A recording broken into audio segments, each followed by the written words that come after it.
How can I build an intentional network with a call to action? And then I always tell people at that point, if you are serious and there's no open jobs, you do have to create some sort of urgency. And I think something that's changed from like maybe the time that you were in IC to now Yeah. is, and again, maybe people are like, oh, Destiny, you're wrong. But like for my candidates and what I teach people is like DMs are for friendships. So that's when you're like, hey, here's an episode of 30 Mr. President's Club, my favorite takeaway, or here's a piece of content from another salesperson, about discovery. I really like that. Or here's a talk track of this, like, or here's an article or event that whatever, like friendship stuff.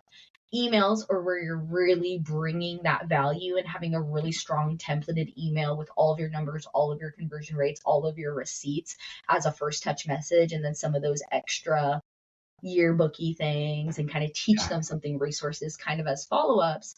So by the time that you meet that CRO and he has his arms crossed, he's like, what questions do you have for me, Chris? He's already seen how you've brought value and how you've multi-threaded and how you've talked about not only yourself and what sets you apart. Maybe you're showing him a drip campaign into his buyer, a source lead list. Maybe it's industry specific stuff.